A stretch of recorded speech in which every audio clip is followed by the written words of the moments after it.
Hey, you all, Carpetbagger here, coming to you live from the West. More specifically, we are in Seattle, Washington.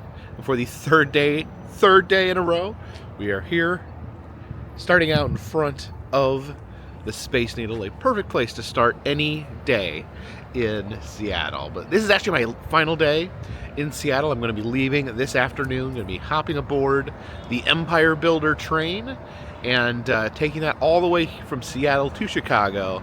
So yeah, that'll be the final train of this grand train trip. Took the California Zephyr from Chicago to San Francisco. Took the Coast Starlight from San Francisco up here to Seattle, and we'll be completing the loop with the Empire Builder from here to Chicago. So I do have a few hours before I have to be to the train station. So I figure we'll have a day to explore Seattle a little more. I think today we're going to hop aboard the monorail once again and take this down to Pike Place Market, kind of the famous landmark here in Seattle. So please follow me.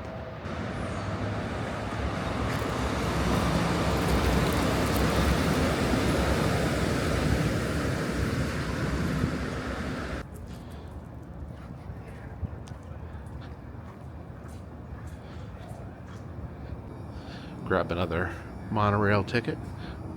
A round trip is $8.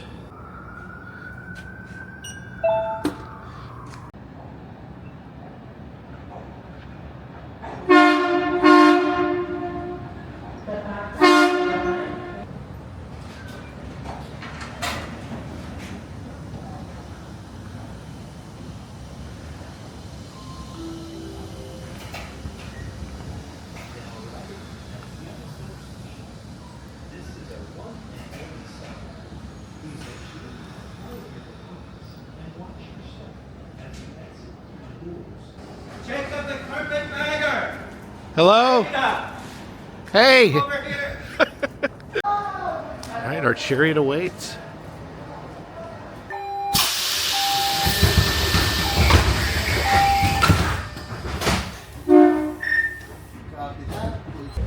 Welcome to Seattle Center Monorail. Please take a seat or hold on to the handrail. Thank you for your cooperation and enjoy the ride.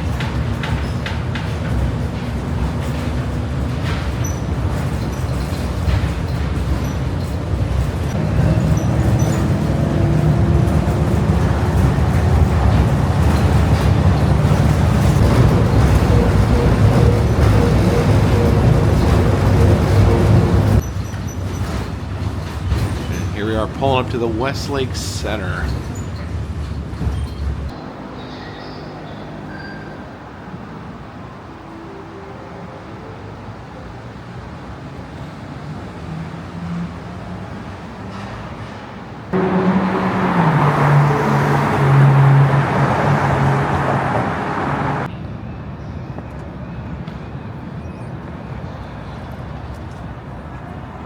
And we have arrived at the public market here in Seattle. Now this is Rachel the Piggy Bank down here, an iconic spot in the market where she collects donations to help keep the market in business. So I don't know why they call her Rachel, but this is Rachel the Pig. Let me give Rachel a few quarters. There you go. Good pig. Now this is a major super bummer here. The world famous Pike Place Fish Market is closed today. They're having a company party. Now normally they are throwing fish. They're famous because they throw these giant fish at each other as they're packing them and selling them. But I guess today they have something going on. Got a public party, so we're not going to be able to watch fish being thrown around today. Boo, I have to come back here next time. Yeah, the fish ice is completely barren today. Oh man, if I would have known they were not going to be here, I would have come here earlier in the trip, but dang it. You know, these things happen sometimes. Part of traveling. We'll have to visit visit the fish throwing next time we're in Seattle. But the market here isn't just about throwing fish. They have all sorts of different vendors and shops throughout the market. But the other famous attraction here at the market is down this way. It says the gum wall is downstairs. Yes, these stairs. So let's go check out the gum wall. We are now entering what may be the most disgusting tourist attraction in the United States, the Seattle Gum Wall. Oh my gosh, you can see, just get up close here. See, this is all chewing gum that people have chewed in their mouths and plastered here on the wall. You can see people write their initials in gum, spell out their names in gum. And as gross as this may seem, as disgusting as this may look, this is actually a lot more sparse than it was last time I was here. They actually, periodically, they do remove the gum. There is issues with the gum degrading the bricks, so the city will come, scrape all the gum off, and then people will quickly start adding gum again. It's a give and take, And yeah, I remember one time I was here that, I mean, it was like a solid wall of gum. Like, you couldn't even see brick, and you could see the saliva running down the gum wall. Okay, I think this is the border of the gum wall here. So it starts here, goes all the way down here. I remember seeing it before, yeah, just seeing like saliva running down the wall. Look at all that gum.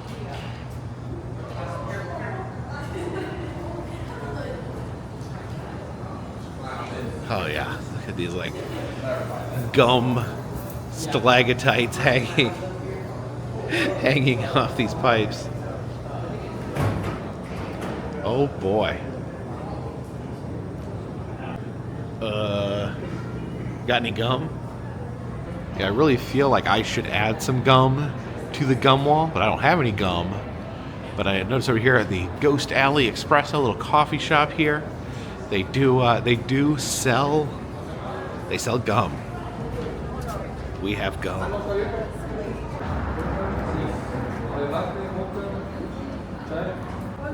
Okay, bought some Double Bubble for 50 cents over here at Ghost Alley Espresso, and we're gonna chew this gum. We're gonna add our historic mark to the gum wall.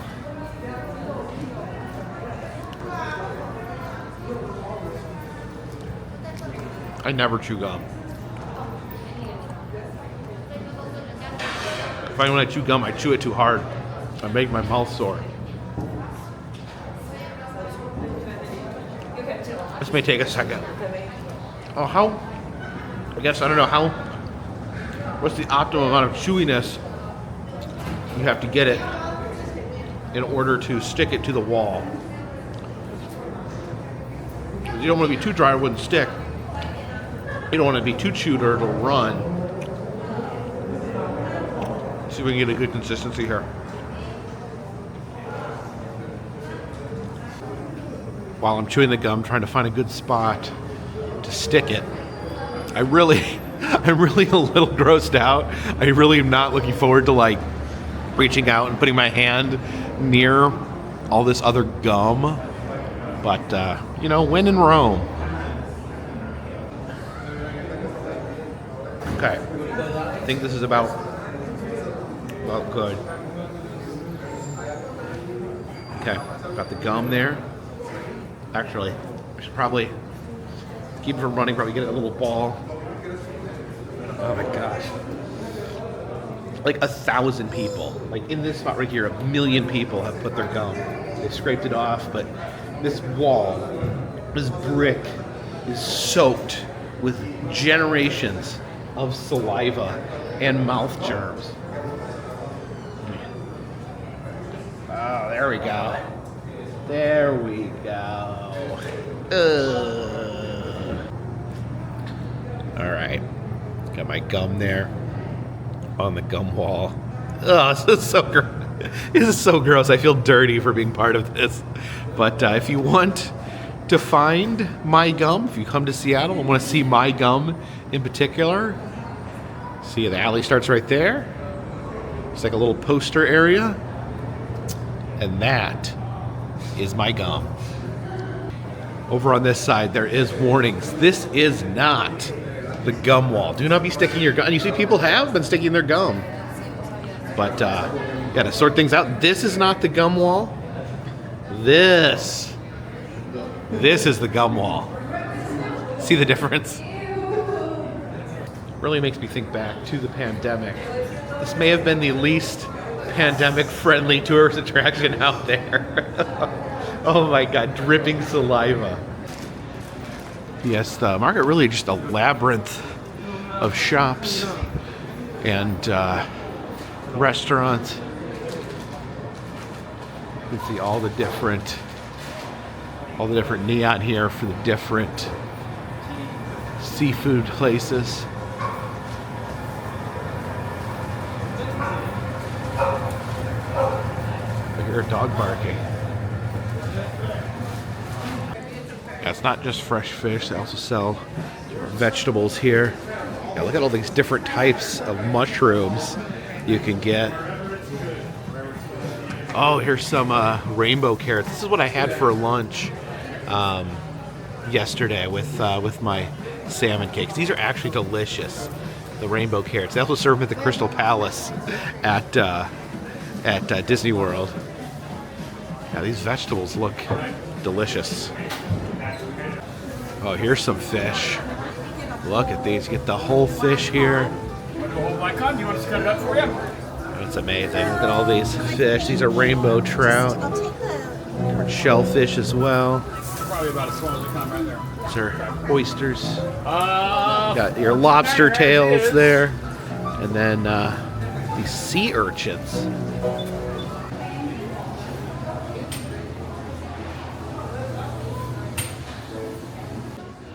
Look what we have here, the world-famous giant shoe museum, probably one of the smaller museums you'll see. There's actually just this wall here, and there's artifacts in those holes, but you have to put coins in here to light up the artifacts and be able to see them.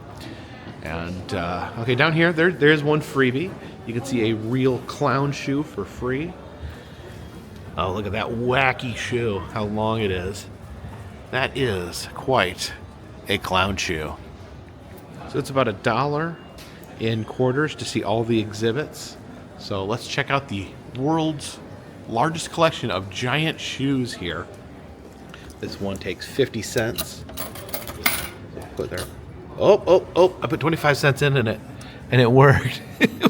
Oh yeah, okay, see all those shoes in there? Oh, those are giant shoes. Those could be Paul Bunyan's shoes down there. Wow. Like the big Converse there, a big dress shoe, a big loafer. I must admit, I have never seen a larger collection of giant shoes. So this one is labeled the greatest shoe on earth. See the Colossus. Not sure what is in here. Oh, okay, I guess that's the biggest shoe they have. That's maybe the biggest shoe in the world. This Oxford beats Guinness by ½ an inch. So, okay, so is this the world record Colossus shoe there? Oh. And there's the man himself, the king of shoes, Mr. Robert Wadlow, all 8'11" of him, and he did, of course, being the largest man that ever lived, wore the largest shoes. I mean, you could make a shoe the size of a house, but as a human being wearing shoes, he wore the largest practically used shoes in existence. So, see a shoe actually worn by Robert Wadlow. Let's drop it in the corner there.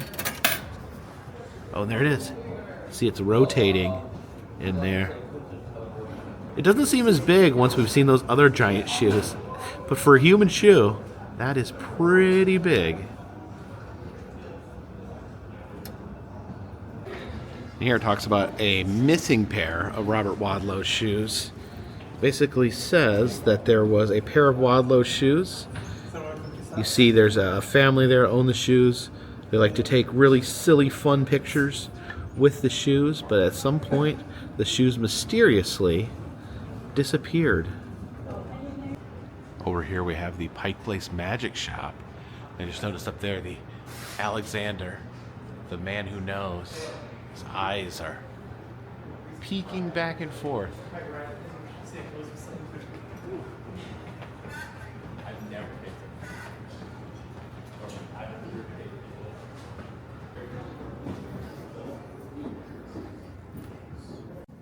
You can see some of the different items in here. Juggling. This is a Las Vegas money maker. Switchblade comb. Bagel surprise. Okay, there's a roach in your bagel, a little insect. A fake hypodermic needle, so you can like walk up and stick someone with a hypodermic needle, and they think that you just injected something horrible into them. But it's just a prank. Oh, these spy glasses. Okay, look behind you. There's a Penn and Teller magic kit. And they have some of this fun Archie McPhee stuff. Archie McPhee actually based in Seattle here. Didn't have time to go to the shop this time. But, next time. There's a lot of next times here, I'm realizing. Finger vultures. You see different vintage magic props up there. Of course, those wonderful magic posters. 3 cards, each with a different colored circle. Okay. Okay, so we have red, blue, and yellow. Okay. Red, blue, yellow, red, blue, yellow. I would like you to think, and I'm going to turn that down a little bit. There we go. I would like you to think of one of these 3 colors. Now, here's the deal. Okay. I'm going to influence you. Okay. You can't stop me. I want you to try and stop me. Okay. It's not going to work. I just want you to know that because I want you to feel like you've got a Okay, fighting okay. chance. All right. So red, blue, yellow. Get one in your mind. Do not let me influence you. Okay, I have you got it. it. Got it. You got Got one? it. Okay. Now randomly change to a different color. You got it? Randomly change it. A different color. Okay. Okay. I told you not to let me influence you, but you did anyway. Let's see how fast that was. But no, you don't have to change if you don't want to. You can stick with your first, or you can change it. As long as you have a color, one of these 3, red, blue, or yellow. Okay, I have it in my head. Got it? Yeah. Okay. I'm going to try and guess it now. Yes or no, and be honest with me. Are you thinking of red? Yes, actually, I was. You really are. You're thinking Yeah, of yeah, red. yeah. In fact, I was so certain you'd think of red. You remember this envelope that the cards came out of? Yeah. Well, in fact, there was actually one other card inside the envelope, and I'm going to show you that there really isn't anything else in there. Nothing in there. Nothing else in there. You could have thought of anything, but this little card says, because of your personality, you will select red. And that is how you influence somebody. Wow, weird. And I did end up making a purchase at the magic shop here. I bought some flash paper, and what this is you let it start on fire, and it creates like a little burst of flame. Remember back when I did pro wrestling, they would use this and they would light it and throw it at each other, like throw a fireball in someone's face. I'm not necessarily going to be doing that. I don't know what I'm going to be doing with it. I just thought it'd be fun to have around. We'll figure something out. It's always fun to be able to just go shoot a fireball out of your hands. But out here in front of the magic shop, we have a magic hat. I guess we should get a fortune here from the hat. All right, swiped my credit card. Hat has spoken. Its verdict firm and clear. It's snake, lion, yellow and black, or eagle. Your destiny. Embrace your house with pride. Let its virtues be your guide. For in this realm of magic, there is no place to hide. Oh. And what would a magic shop be without a Zoltar? Let's swipe our credit card here for Zoltar. Hear your fortune from Zoltar. Ah, yes. It looks like today must be your lucky day, for I see relaxation in your future. Have no worries about your troubles, my friend. Zoltar has wisdom enough to conquer them all. Surrender to me your treasure, and let me tell you more.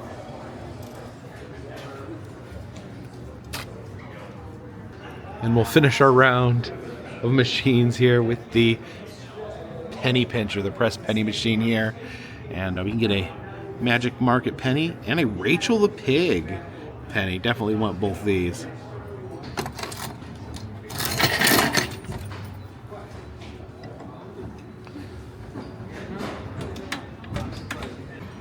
And 2 more for the collection.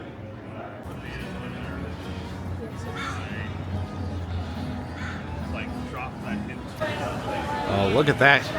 Look at that king salmon there. Oh, I could go for some salmon.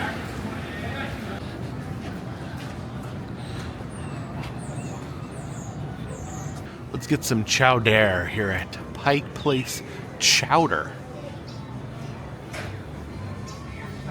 All right, I wanted some salmon chowder. Once I got in here, they all look great. So I got the 8 chowder sampler with all these different, the halibut chowder, lime and coconut chowder, crab and oyster, the chorizo. There's the smoked salmon chowder, seafood bisque, seared scallop chowder, Manhattan clam chowder, and the New England clam chowder there. Oh my gosh, I feel like the king of Chowdertown. Look at all 8 different chowders to eat for lunch. They're all 6 ounces each. Like I said, I was craving salmon chowder. I had salmon chowder one time when I came to Seattle, so I looked for a place with salmon chowder, but I got here and they had 8 different types of chowder and they had a sampler platter, so I'm like, how do I say no to that? So let's dig in to this chowder. You guys have no idea how excited I am about all this chowder. Now, I took pictures on my phone so I could identify which chowder is which. I think we're gonna start here. This is your classic New England clam chowder. So probably the most traditional of all the chowders. Oh, I can just see right now. That's got a lot. It's got a lot of clam in it. I like a nice meaty chowder. I don't like when they overdo it with the potatoes. Good, yummy, traditional chowder there. All right, but moving on. What else do we have here? So this is seafood bisque. So technically not a chowder. I remember making seafood bisque when I worked in a restaurant, and they like ground up the shells. So I think bisque is made of shells. You can extract the flavor from the shells. Oh, I love that color. All orange and creamy.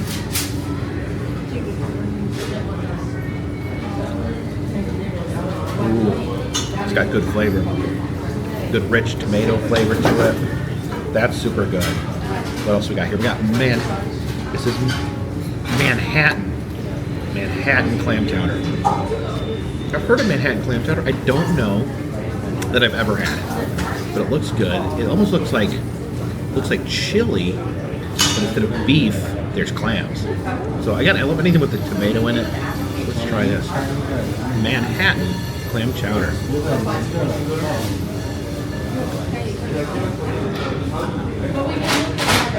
Yeah, very tomatoey. Just a lot of chopped clams, tomato broth. Very different. Very different. More like a soup. You know, it's not as creamy. More like a tomato soup with a lot of clams in it. I was really looking forward to this one. This is seared scallop chowder. So it actually has scallops in it instead of clams. Don't want to burn my mouth on chowder. If I burn my mouth now, it would ruin all the other chowders for me.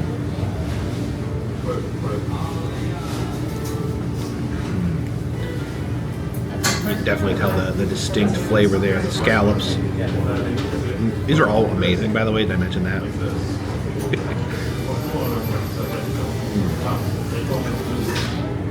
Very good.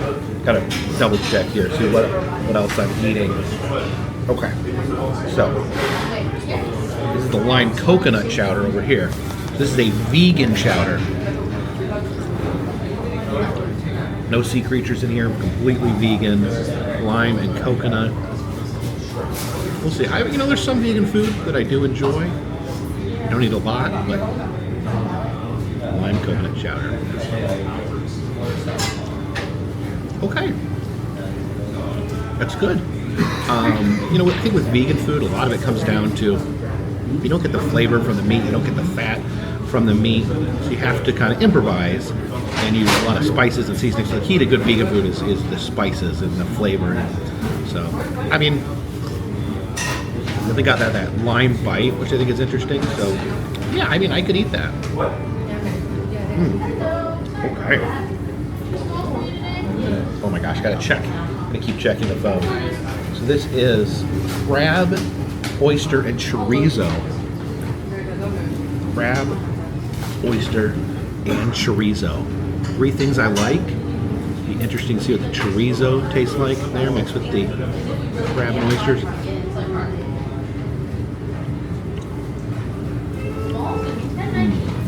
It's got kind of a subtle chorizo flavor. It's really good. That like peppery flavor. That is good. That is good. What else?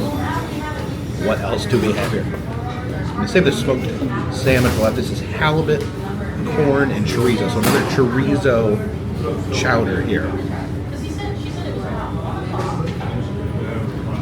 See if chorizo works good in a chowder. Ooh, okay. I think I like that one even a little better than the other chorizo one. Again, it says halibut, corn, and chorizo. They're super good. All right. So the reason I came here, the smoked salmon chowder. For Seattle, known for its salmon. We saw the beautiful salmon out there in the fish market.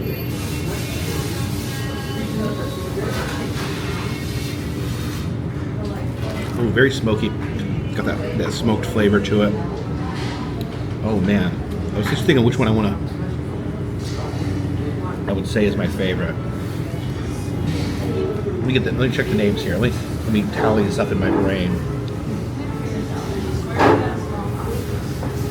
I think the crab. Okay, so I got these wrong. I got these backwards. This is the crab and oyster with chorizo. So let's try that again. That is so good. That really heavy crab flavor to it. Now this is the corn halibut and chorizo. I think I got them mixed up. So that's good. I like the corn in the chowder, but I'm gonna say my favorite is the crab and oyster with chorizo. Love oysters, love crab. That chorizo with just the right amount of chorizo, the right amount of flavor. I would say this is my favorite chowder of all these samples. Now, oh my gosh. I'm gonna do my best to fight my way through all this chowder and have about a gallon of chowder for lunch. And I stand here as the king of Chowder Town. I've never eaten this much chowder in one sitting. I didn't finish the vegan chowder. It's good. It's just I prefer the seafood chowders over the vegan selection. But man, those were all good. Even this one was good. I'm seriously full. So Pike Place Chowder is amazing. This place is awesome. Look at this. They won New England's Best Chowder in 2018 and 2019. They went to New England from the Pacific Northwest and won their chowder competition. See, there's another pig hiding up there on the balcony.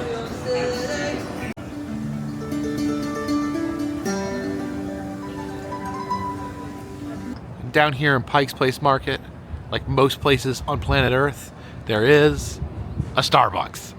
But this is not just any Starbucks. This isn't just a random Starbucks. This is the oldest operating Starbucks. Now, it's not the original location. The original location does not exist anymore. The original location opened in 1971 here in Seattle. This location was opened in 1974. The original location shut down, and this one still operates today, so it is the world's oldest operating Starbucks. See, people want to get their photos with their Starbucks in front of the original. Of course, anywhere you go in the world, you see that Starbucks mermaid logo, but they actually use the original logo here, which is less streamlined and more naked. Now, I don't like coffee, but you know, when in Rome, let's go figure out something to drink. You can get the merchandise with that original naked mermaid logo. It's actually a pretty cool logo if you look at it, kind of like an old sailor's illustration. It's a little Starbucks bear with the OG logo. There's a little bit of history over here. Here's one of the Starbucks Pike Market original 1 pound coffee bags. So I've had a Starbucks coffee probably less than a dozen times in my life. So trying to figure out, I definitely want to order something here because, you know, it's the oldest operating Starbucks. I'm just kind of trying to figure out what I want. It always intimidates, even at a normal Starbucks, it intimidates me because the menus are so complicated and I don't know all the secret special words to say in order to get the right coffee.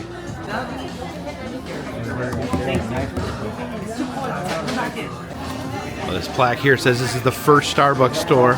Kind of.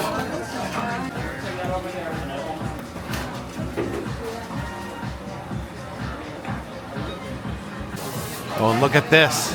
Above the exit is another pig. But this pig is apparently made out of coffee beans. Him coming out of his bag there. I guess you got to take the customary photo of your coffee next to the old seal.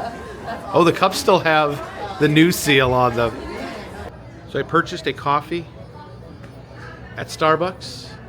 This cost a little under $5. And like I said, I have probably ordered Starbucks less than a dozen times in my life. This is the first hot coffee I've ever drank from Starbucks. You know, a lot of friends, family members love Starbucks, so you end up going with them even though I don't order anything.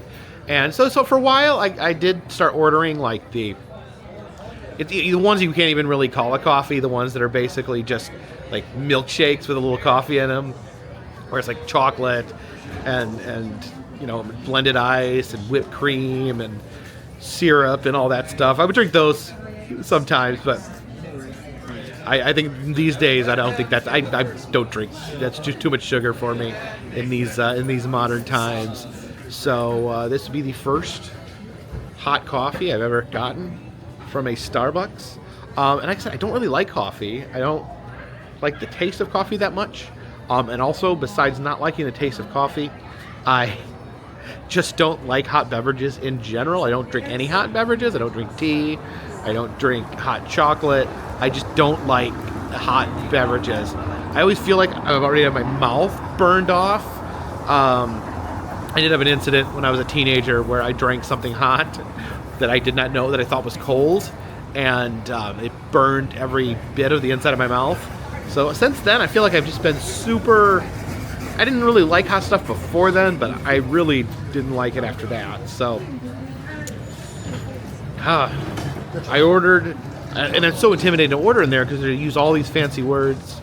Like, what is it? A grande is one of the sizes, and that's not even the biggest size. You'd think that would be the biggest size because it's grand, but grande is the middle size. And I think someone said tall is the smallest size, which literally it seems like they're just messing with us at this point. And all these fancy words, different types of coffee, different ways to prepare coffee, different coffee slang that I just don't even begin to understand. But I did my best. I went in there. I got so nervous up there I didn't even hardly know what to say. I got the Pike's Peak Special Reserve, which Pikes Place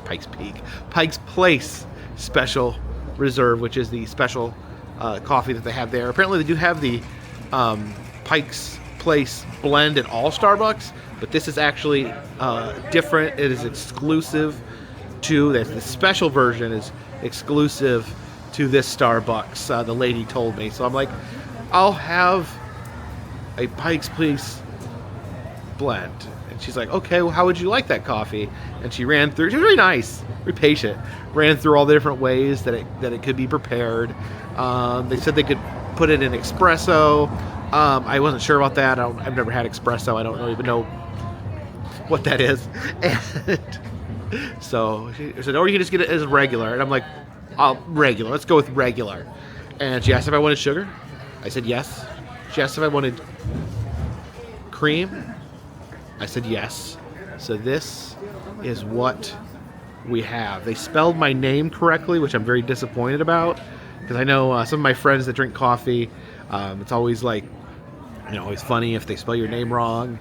I remember I had a friend that told me that he thinks it's a covert social media trick where they spell your name wrong so you post the cup on social media and give them free advertising. So I don't know, how long are you supposed to wait before you drink coffee? I kind of like the smell a little bit. It's a bitter smell, but it's kind of okay. I've been putting off sipping this because I don't want to drink it. I literally don't want to drink this. But let's give it there's a little hole right there.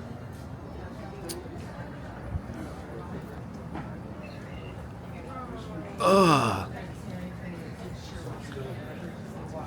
That's terrible. Like, I seriously can't be that bad, can it? I'm gonna take another sip. Ugh. This is the grossest thing I've ever tasted in my life. It's like pure bitterness. I feel like I just licked a rock. People like this.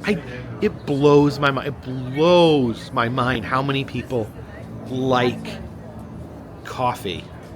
How many people enjoy the taste of coffee. When I'm just getting, I'm just getting pure bitterness. I might as well be licking a penny. What is? Why does it taste so bad? Did they forget? It says 2 sugars and half a cream.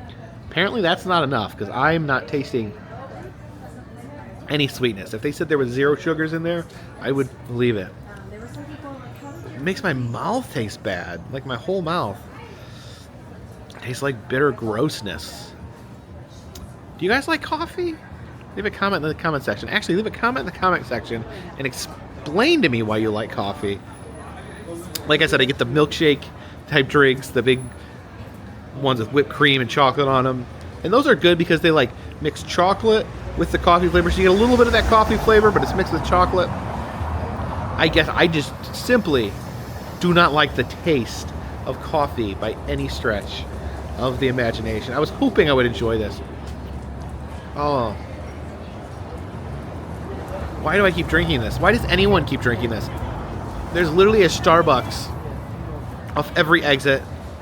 Every town has a Starbucks. Sometimes towns have multiple Starbucks. As you walk around the city, there's like a Starbucks on every corner. But it tastes terrible, and people love it. Am I going crazy here? Am I like what's happening? What's happening? Why is this I feel like this is a prank being played on me by the universe. I feel like my entire life is an episode of The Truman Show where they're trying to trick me into thinking coffee tastes good. People love coffee. People worship coffee. There's people's that entire day revolves around coffee, getting coffee, trying different coffees. And it's the worst thing in the entire world. I hate it. I hate it. I want to be sick. Oh, now I spilled it. I'm going to be sick between this and the belly full of chowder. I'm going to throw up here in the streets of Seattle.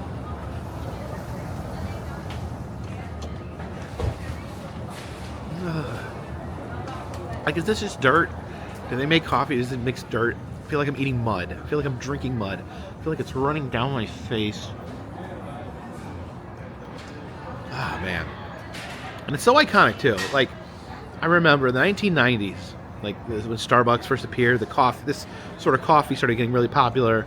You know, before then, I think people would drink, like, black coffee from McDonald's, but it was like the 90s that coffee started really getting fancy, really getting popular. And, yeah, it was all Seattle. Seattle, like, the 90s was basically just a decade dedicated to worshiping Seattle. Everything that was popular in the 90s came from Seattle. The coffee, the grunge music. It's all about Seattle. Like, if you asked anyone in the 90s what the coolest place in the world was, they would say it's Seattle. You had Frasier, you had coffee, you had Kurt Cobain. Everything was. If one city could define the 90s, it's Seattle. But I love Seattle. But I rate this Starbucks. I rate this coffee 0 out of 10. 0. Actually, I'm gonna give it negative 10 out of 10. You guys like this stuff? It's not even like hot. It's not even like burning me. It just tastes bad. Oh. Oh, here we go.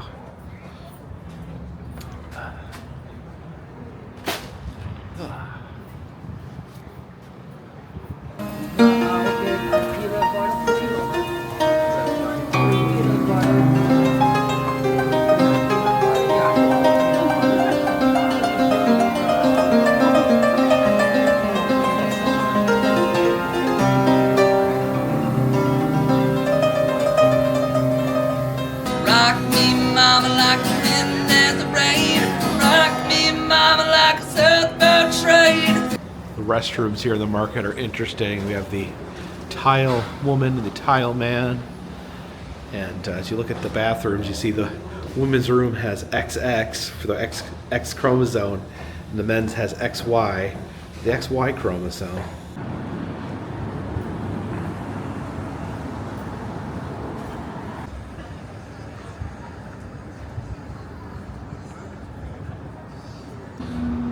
I think it's time to start making our way back to the monorail. There's Metzger's Map Store. They have a quiz out here on the street. It says, "Can you name this state?" I think that's Colorado, right? Of the square states, one of the four corners. Yeah, I think that's Colorado.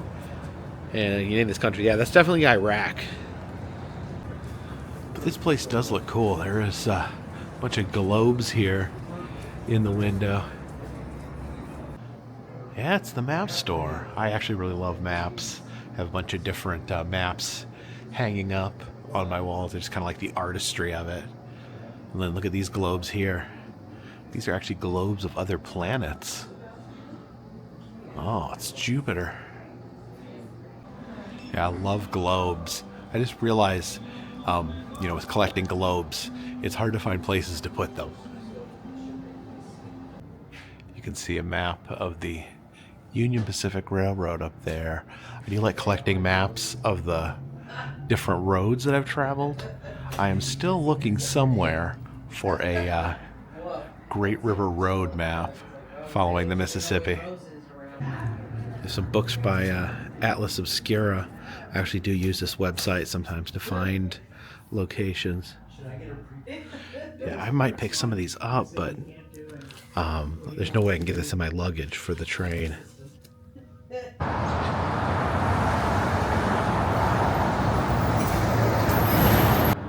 This store is called Robot versus Sloth. It says cute animals fighting each other. This is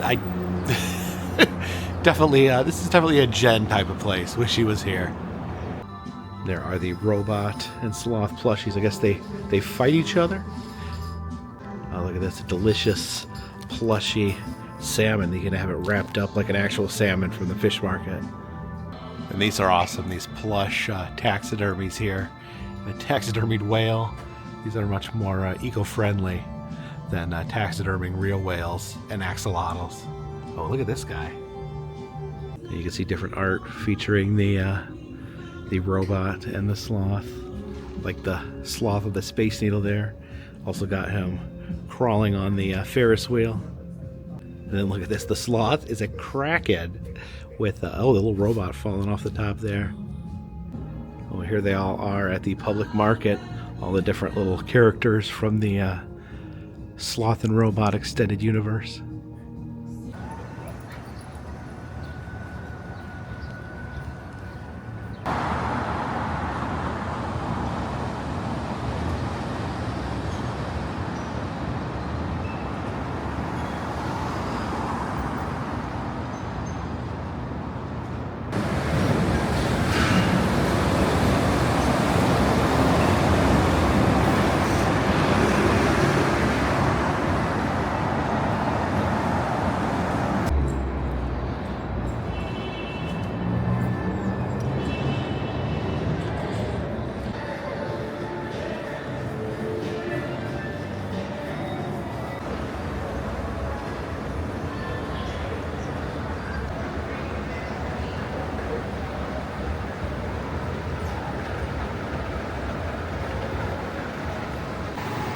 Now we cash in our return ticket.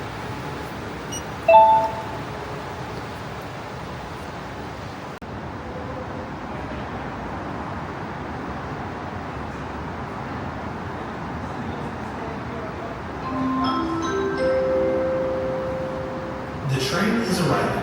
Please step back to allow passengers to exit before boarding the train.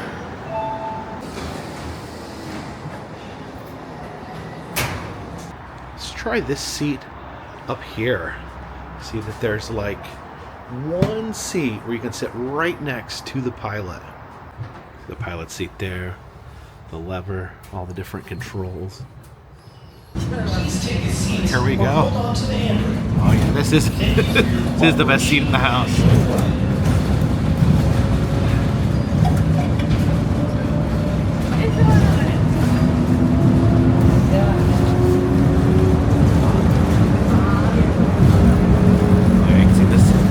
Space Needle straight ahead. This thing flies.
Pop up there. All right, ready to head into the belly. Mopop.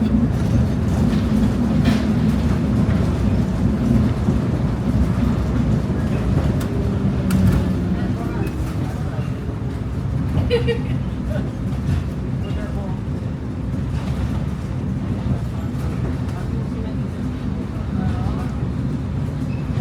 we go, after Mopop. Back into the station.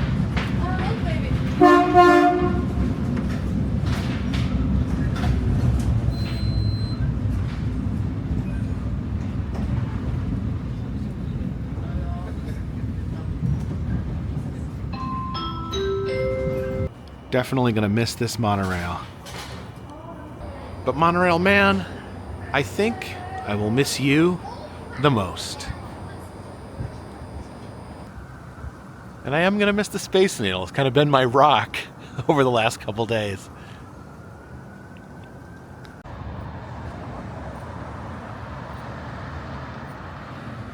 So during my stay in Seattle, I've been staying here at the Hampton Inn and Suites. We are only a few blocks from the Space Needle. As a matter of fact, you could see the Space Needle from here. So this is why I got this, just because it was close to the Space Needle. I could walk over there and do the Space Needle things, and then from there could take the monorail into other parts of Seattle. So I haven't had to use any transportation since I got here, except for the monorail. Of course, I had to use an Uber to get from the train station here. I simply could not figure out the bus system or how that works. Maybe next time, I don't know. I really need to figure out just how buses work, so when I'm in a city I can use buses on the fly. I feel like the buses are generally geared so that for people that live in the area, so they kind of know the area, know how to get around by bus. I don't think they're necessarily geared up for tourists to come in and be able to figure them out off the bat. I learned that lesson the hard way the night I arrived in Seattle, just trying to desperately figure out the bus system until I just gave up and got an Uber. And I didn't take time to learn it while I was here, so I'm gonna have to take an Uber again. Fortunately, they did, I checked out this morning, but they were kind enough to keep my luggage at the front desk. So I'm gonna go in there, get my luggage. Guess we will call another Uber and take it over to the train station.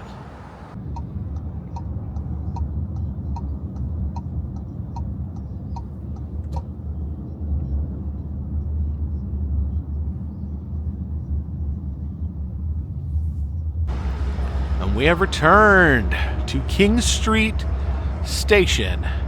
Now we just gotta find the Empire Builder.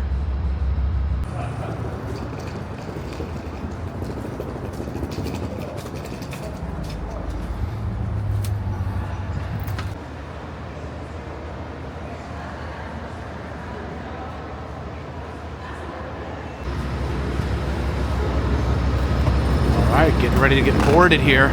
There it is, the Empire Builder. All right, this sleeper car right here will be my home for the next 3 days. All right, we'll be back upstairs this time. All right, we are in room number 4. We are right here.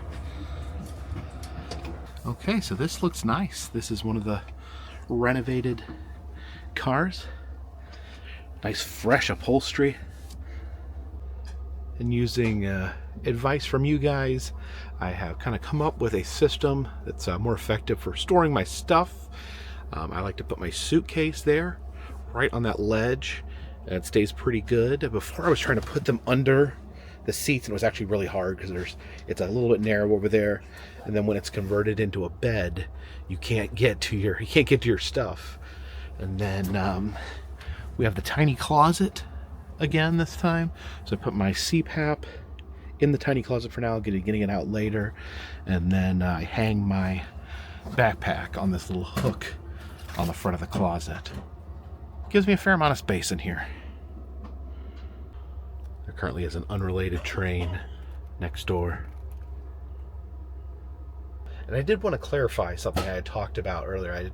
I've been communicating by email with Travels with Kev at travelswithkev.com. There's a website where anything you need to know about train travel is on there. But he had explained to me that, again, these are renovated cars. These are actually the older cars, but they've been renovated at one point. I made comments about the California Zephyr on the first leg of my trip being the oldest seeming car, but it was actually a newer train. It just had not been renovated. And that doesn't necessarily mean that all the cars on the California Zephyr are older or are non-remodeled.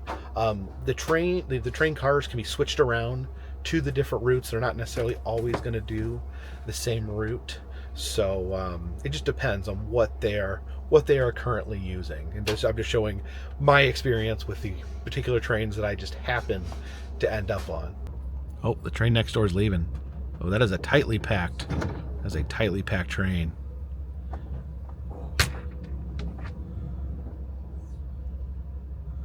And they do have the Pure Life bottled water, which I'm excited about. I actually like this type of bottled water.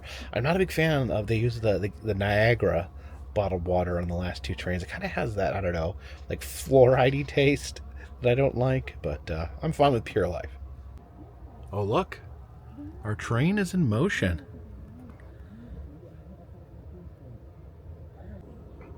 We get one final look at the Space Needle as we pass on by.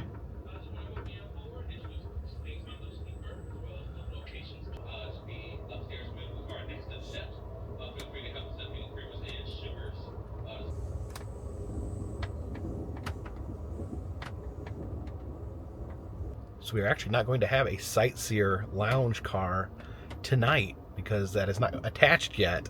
The Empire Builder is kind of unique in that there is like 2 beginnings. One half of the Empire Builder begins in Seattle. The other half begins in Portland, Oregon. And then the 2 trains meet in Spokane, and then they Voltron together and become one train. But I guess Portland starts out with the Sightseer car, so we're not going to get that. And I think it'll be like 1 a.m. when the 2 trains meet and attach, and I will probably be asleep. Definitely had some amazing sunsets this week. Yeah, if anything comes up, it's not like a bunch of tomorrow because we don't have the observation car. We won't get that until tomorrow. Yeah, if anything comes up in the corner, just a little yellow button, just pull that one, and then I'll be over. So it'll be.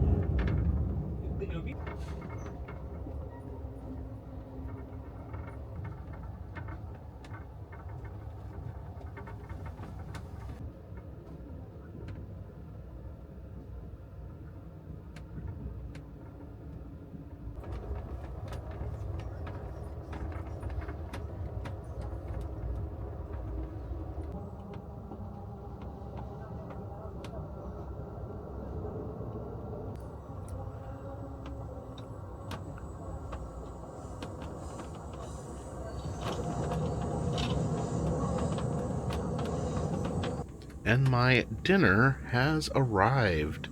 I wanted to just try the different things. I went with something I hadn't had yet. That is the pasta primavera.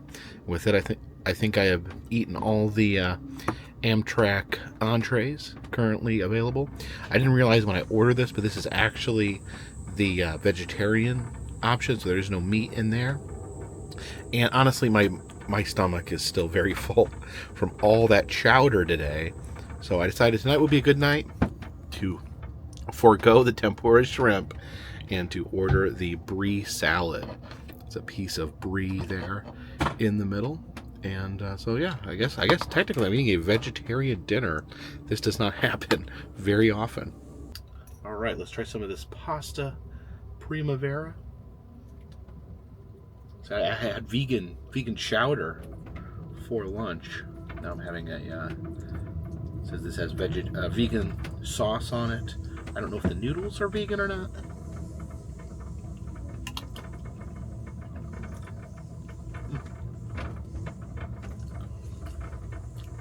It's definitely decent, flavorful.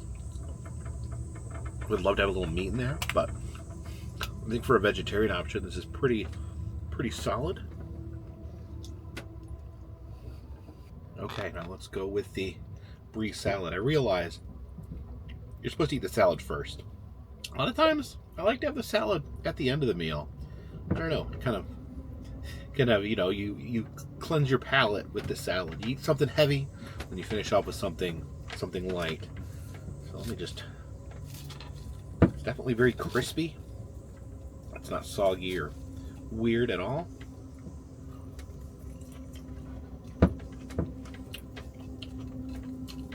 It's got a good little vinaigrette dressing.